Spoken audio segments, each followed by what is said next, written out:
근데 사실 이제 저희 가족 중에 이제 어른들이 말씀하시기는 이제 아무래도 같이 영화를 보니까 저거 다 이제 우리를 꼬셔서 한국으로 데려가기 위한 이제 속임수다. 우리나라 영화를 봐라. 현실과 많이 차이가 있으니까 저것도 아마 그럴 것이다. 이제 그런 얘기들을 많이 해주셨죠. 이제. 그러니까.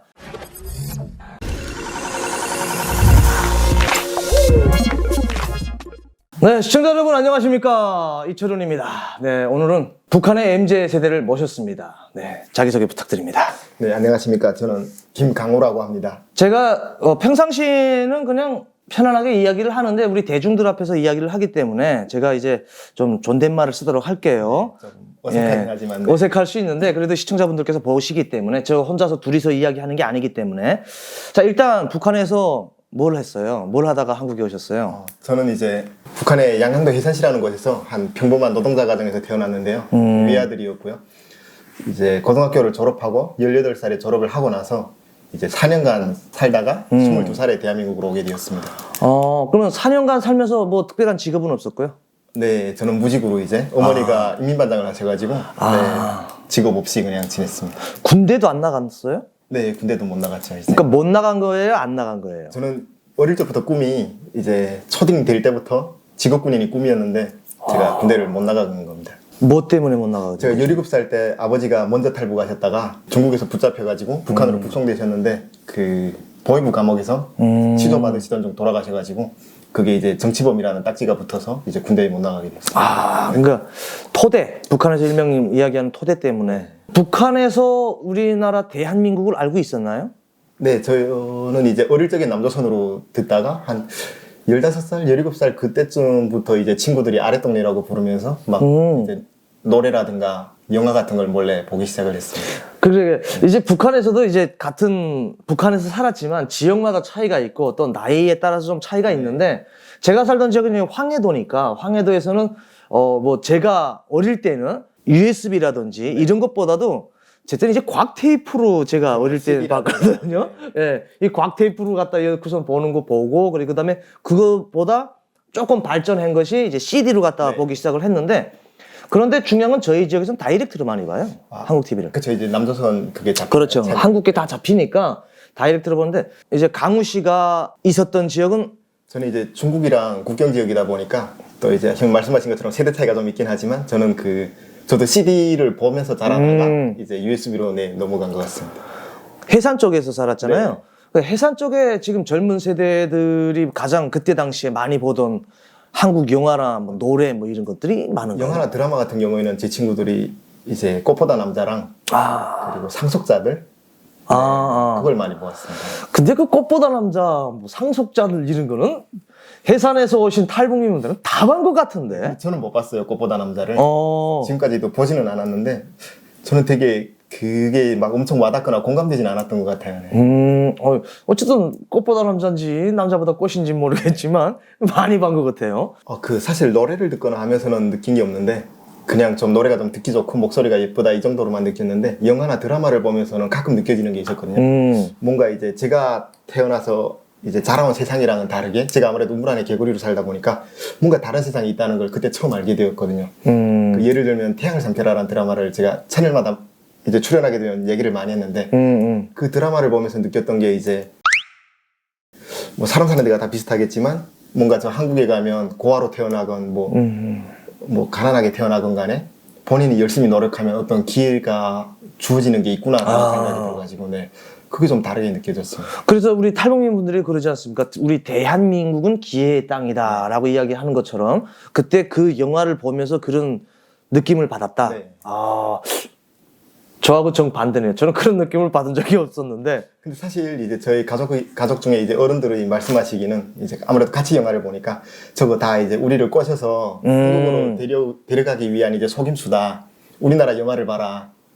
현실과 많이 차이가 있으니까 저것도 아마 그럴 것이다. 이제 그런 얘기들을 많이 해주셨죠. 이제.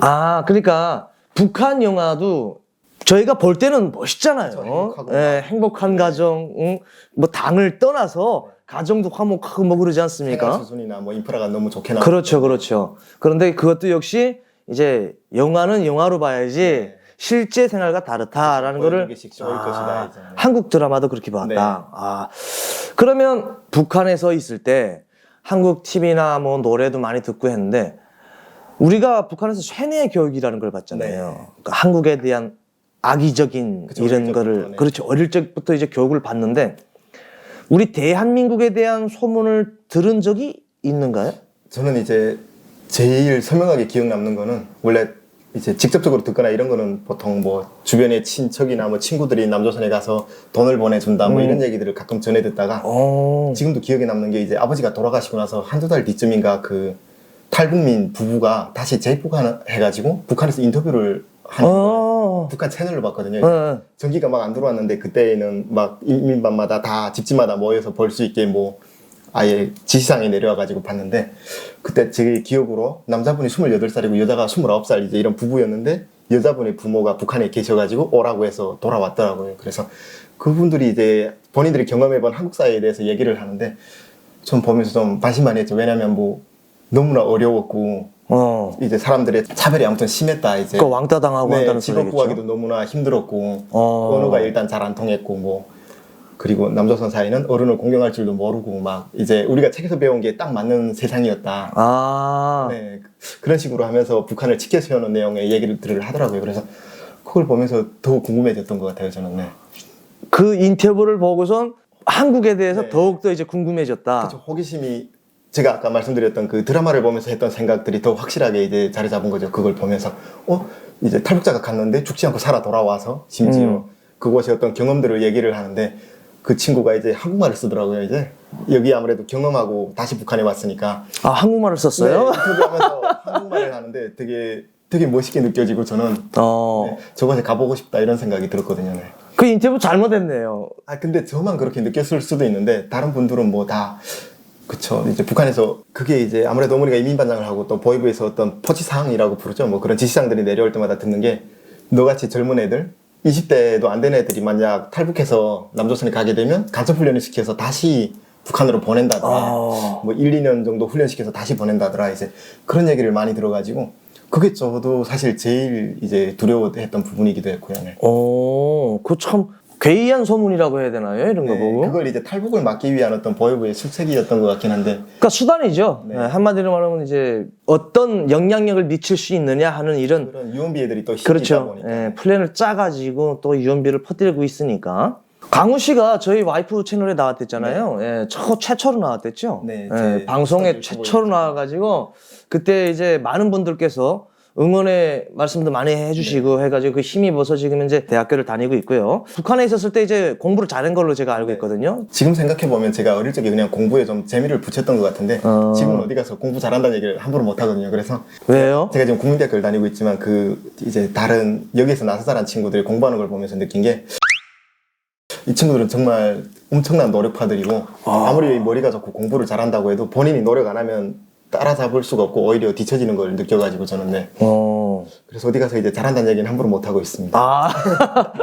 그 열심히 뭐든 노력을 해야 돼요. 노력 안 하면 안 되거든요. 네. 17살에 학교를 졸업하고 17, 18에 학교를 졸업하고 사회에서 그냥 뭐 무직을 했잖아요. 네. 무직을 하면서 뭘 하면서 살았어요? 저는 이제 보통 좀 가정 형편이 그때 당시 어려웠어가지고 어머니랑 둘이 살던 시간이 있다 보니까 제가 뭐 3월부터 5월까지는 뭐 산에 약초나 나물들 나면 그거 캐러 다니고 그걸 캐서 이제 시장에 내다 팔거나 또 그리고 6월부터 뭐 8월까지 여름 기간에는 산에 그 나무를 벌목하고 나서 그 뿌리나 그런 것들 있잖아요. 그 나무 등거리라고 불리는 걸 이제 산에 가서 캐다가 또 도끼로 다 쪼개서 땔감을 마련하거나 겨울에도 이제 나무하러 다녔고요.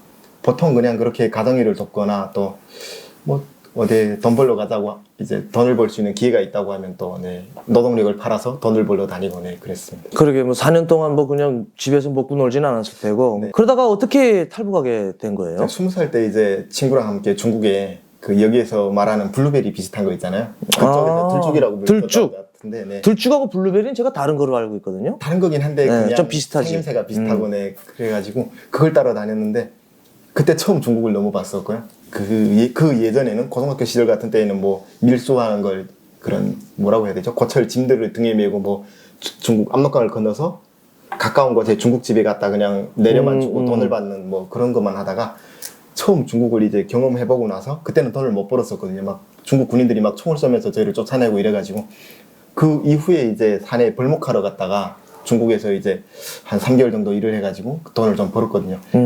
그 경험을 통해서 한국에 가는 세터민들이 그 탈북민들의 어떤 얘기들을 많이 들을 수 있어가지고 그게 어쩌면 제가 한국으로 오기 위한 어떤 빌드업 과정이 아니었나 이제 지금은 그렇게 네, 생각하고 있습니다. 근데 북한에서 한국에 대한 뭐 좋은 이미지가 있었는 건가요? 사실 엄청난 좋은 이미지보다는 북한에서 사는 하루하루가 너무 힘들었어가지고 저는 그 북한에서 제가 하루 나가 일하면 북한 돈으로 당시 10,000원인가 12,000원을 벌었거든요.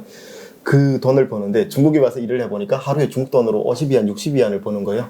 그래가지고 거기서 또 벌고 있는 사람들 얘기로는 이제 한국에 가면 하루에 500위안, 600위안을 번다 그 얘기를 하시더라고요. 그래서 제가 북한에서는 하루 중국 돈으로 치환하면 10위안 정도를 받았는데 뭔가 그 돈의 가치를 그때 그렇죠. 당시는 금액 잘 차이가. 몰랐지만 네, 그 똑같은 하루라는 시간을 일을 해가지고 받는 게 다르다 보니까 엄청난 궁금증이 있었던 것 같아요. 그래서 내가 만약 한국 가서 1, 2년만 엄청나게 고생을 해서 만약 북한에 오거나 뭐 상상을 해봤을 때 그렇게 한국에서 북한에서 돈 벌어서. 네, 그러니까 그렇게 돈을 벌 수 있다면 지금의 이 가난에서 벗어날 수 있지 않을까 이제 그런 생각들을 하게 된 거죠. 근데 이건 일단 뭐 경제적인 부분만 놓고 보면 그런 건데 이제 저는 아버지가 먼저 그렇게 억울하게 뭐 재판 한번 못 받고 돌아가시다 보니까 정부에 대한 반감 같은 것도 생겼고 그리고 솔직히 제일 견디기 힘들었던 거는 이제 미래에 대한 비전이 없는 거죠. 이제 매일 하루하루 20살이 됐는데 불안한 거죠. 내가 평생 이 상태로 살면 군대도 못 가고 대학도 못 갔는데 결혼은 어떻게 할 수 있으며 또 내 자식에게 나처럼 노동자로 살게 할 수는 없다. 이제 그런 생각이 든 거죠. 그러니까 이제 앞으로 미래지향적으로 나의 인생의 어떤 목표점이 없으니까. 그렇죠. 이 사회에서 더 이상 나는 존재 그 가치가 없는 거죠. 그래서 저 같은 경우에는 대한민국에 대한 동경심을 한 10년? 제가 강원도 원산항 보위부에 있으면서 대한민국 국민을 만난 다음부터 조금 대한민국에 대한 동경심이 생겼거든요. 그리고 사실은 탈북을 한국으로 와야 되겠다는 결심을 점차 하던 찰나에 제가 생각지 않게 갑작스럽게 이제 바다로 오게 됐는데 그럼 우리 강훈 씨 같은 경우에는 탈북을 하려면 계획이 있어야 될 거 아니에요? 그렇죠. 저 같은 경우에는 이제 한국에 먼저 가 있는 뭐 친척이나 뭐 어떤 연줄이 없다 보니까 전혀 없었어요? 제가 네, 길을 개척해서 가야 되잖아요. 그래서 이제 형 말씀하신 것처럼 뭐 그 동경심이 생기니까 북한 정부에 대한 환멸이 점점 더 커지더라고요. 그래서 정확히 이제 탈북을 확실하게 해야겠다, 목숨 한번 걸어봐야겠다라고 결심을 하게 된 거는 2015년 12월쯤이었던 것 같아요. 11월 말쯤에 제가 친구들 집에 가서 이제 뭔가 연말 파티 비슷한 걸 하고 있었는데 뭔가 그 무리에서 저만 소외된 것 같은 느낌이 들더라고요. 제 친구들은 당시 뭔가 부모님들 덕분에 다 잘 나가고 있고 대학 생활을 하고 있는데 저는 막 그 어떤 희망찬 새해에 대한 기대감이 1도 없고 당연히 그거 뭔지 알죠, 저도. 그래서 그 모임이 끝나서 집으로 올라오고 있는데 저희 집 근처에 있는 군부대 방송에서 뭐 그 탈북자들은 조국을 버린 쓰레기이고 뭐 부모 형제도 모르는 배은망덕한 놈들이고 이제 이런 얘기가 나오는 거예요. 방송에서. 네. 근데 평소라면 그냥 무심코 들었을 건데 그날 기분에 따라서 그걸 듣는데 저는 너무 진짜 그거에 대한 뭐라고 해야 되죠? 막 화가 나더라고요. 왜냐하면 이제 세상에 어느 누가 자기 부모 형제를 버리고 고향을 떠나고 싶겠고 이제 그렇게 만든 본인들이 어떤 그 무능하고 어떤 그런 책임감 없는 행위에 대해서는 일절 책임 뭐 그런 게 없다 보니까 그 일이 있고 나서부터 제가 한 이제 2016년 5월 말에 탈북을 했거든요. 그래서 6개월이 좀 안 되는 기간을 제가 고민을 하게 됐는데 그날 저녁 확실하게 가야겠다고 결심을 했고요. 이제 저는 아까 말씀드린 것처럼 연줄이 없다 보니까 이제 그때 제가 계획을 세운 건 그거죠. 한국에 뭔가 친인척이 있는 사람을 친구 중에서 누군가를 찾아서 그런 사람이랑 함께 가야겠다. 아무래도 혼자 가는 건 저도 무서우니까 낯선 곳에 가는 거라서. 그래서 그날 저녁 어머니한테 말씀을 드렸죠. 저는 이곳에서 더 못 살 것 같아요, 이제. 어머님한테? 네. 어머니한테 제일 먼저 말씀을 드렸고요. 그리고 어머니가 아예 한마디도 말씀을 못하게 저는 먼저 미리 어머니에게 이제 잡지 말아줬으면 좋겠다. 이곳에서 내가 이제 나의 미래를 어머니가 더 이상 밀어주거나 뭐 해줄 수 없기 때문에 책임질 수 없기 때문에 그냥 응원만 해줬으면 좋겠다. 제가 가서 3년만 이제 기다려주면 내가 어머니 모시러 오겠다. 이제 그런 약속을 하게 된 거죠.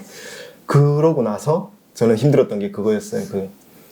가끔 제가 자다가 저는 잠이 좀 많았거든요. 그때 당시에는. 그런 제가 새벽 2시나 3시쯤 돼 보면 어머니가 못 주무시고 계속 울고 계시더라고요. 밤마다 그 어머니 우시는 모습을 보면서 이제 저도 저 자신한테 더 독해지기로 마음먹고 흔들리면 안 된다. 이제 어머니가 울더라도 미래를 위해서 가야겠다. 나는 이제 계속 그런 시간들을 보냈던 것 같아요. 6개월 동안. 이제 강원 씨가 말한 것처럼 북한에서 동창끼리 모였는데 그 왕따 당하는 느낌. 북한에서는 왕따라는 말보다도 솔직히 한쪽 몰린다 뭐, 네. 뭐 이런 말을 많이 하는데 그 느낌은 저는 뭐 솔직히 말씀드리면 당해보진 못했지만 주변에서 이렇게 보면은 딱 봐도 알려요. 아, 저 친구는 같은 친구에서 좀 밀리는 거 같다라는 게 보이거든요. 북한은 직설적이잖아요, 모든 게. 그렇죠. 네. 표현도 거칠고. 표현도 거칠고 직설적이기 때문에 대놓고 그렇게 막 그냥 이게 야, 솔직히 말해서 자존심 꺾인다는 정도가 아니라 바닥 만드는 거예요. 그렇기 때문에 그 심정을 저도 충분히 이해해요. 그리고 또 저는 그 친구들이 이제 저한테 엄청 잘해줬었거든요. 사실 저희 집이 먹고 살기 힘들 때 이제 뭐 쌀도 모아주거나 나무도 다 모아서 가져다 주거나 그런 친구들임에도 불구하고 제가 어떤 자격지심을 느껴가지고 그런 생각이 들었던 거는 어쨌든 그 땅에 더 이상 미련이 없었던 거겠죠 아마. 그렇죠. 근데 그 또 대한민국에 대한 동경심이 생기기 시작하니까 또 보이는 것이 이제 새로운 각도에서 보이는 거예요. 북한 체제도 같고 완전 이제 다르게 보이기 시작한 거죠.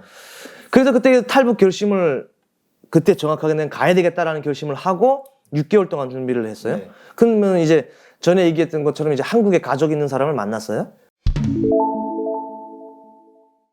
그 아까 말씀드린 한국에 친척이 있다는 친구가 친척한테 전화를 걸었죠. 우리가 무사히 넘어왔으니까 데리러 와달라. 이제 친구 2명도 있다 했는데 그 통화를 우연찮게 엿들었는데 뭐 너만 오면 안 되겠냐 뭐 이런 얘기들도 있었고요. 그리고 결과적으로